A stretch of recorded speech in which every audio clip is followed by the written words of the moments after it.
You're going to hear a little wind in the background of this video because I'm outdoors. I'm enjoying our earth. I'm enjoying God's beautiful creation. You know, just a few days ago we had Earth Day. Trying to call people to awareness about our environment and about the need to take care of our environment, be responsible and recycle and not be wasteful with our natural resources. Look at this. I'm out here in my backyard. Here's my garden. Just a little bit of that I'm doing to contribute to the environment. Help raise some vegetables. It's so fascinating to watch things grow. You know, sometimes, and that's why I'm bringing this video to you, sometimes we get our priorities a little bit out of order. I've been observing some things about some of the environmentalists that I want to address here.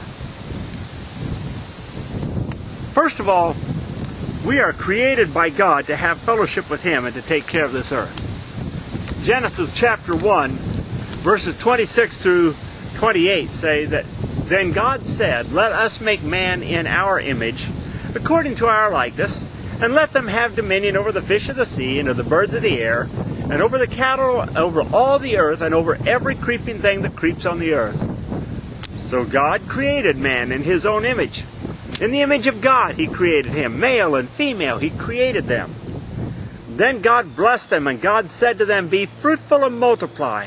Fill the earth and subdue it. Have dominion over the fish of the sea, over the birds of the air, and over every living thing that moves on this earth." The first thing we need to remember is that we are part of God's creation. He created this earth for us.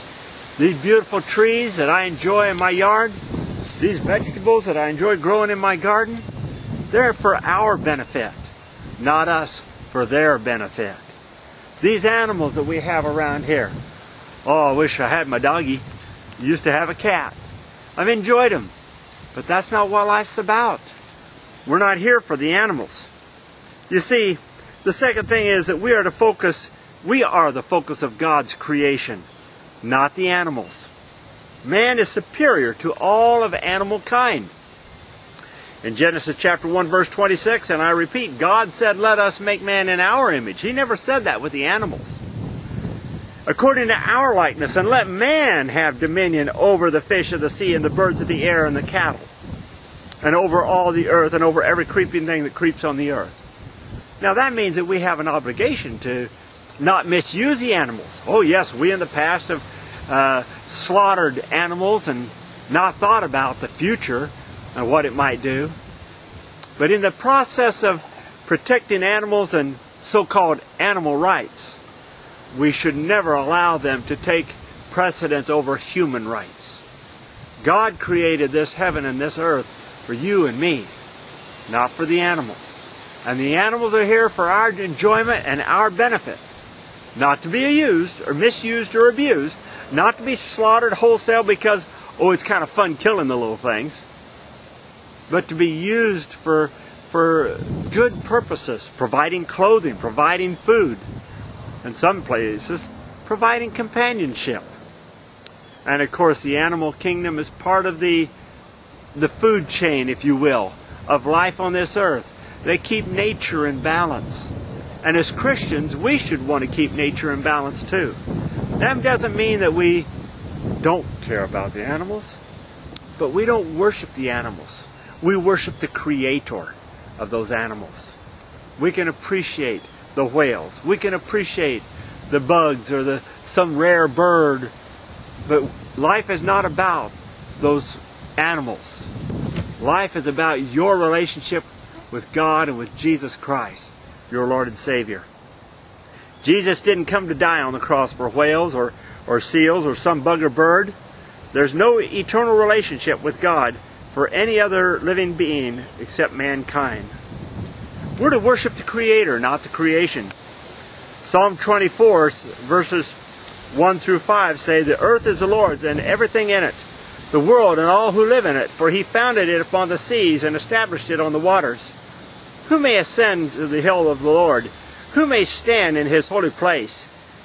He who has clean hands and a pure heart, who does not lift up his soul to an idol or swear by what is false. he will receive a blessing from the Lord and vindication from God his Savior. It doesn't say he who protects some animal species or puts an animal ahead of God.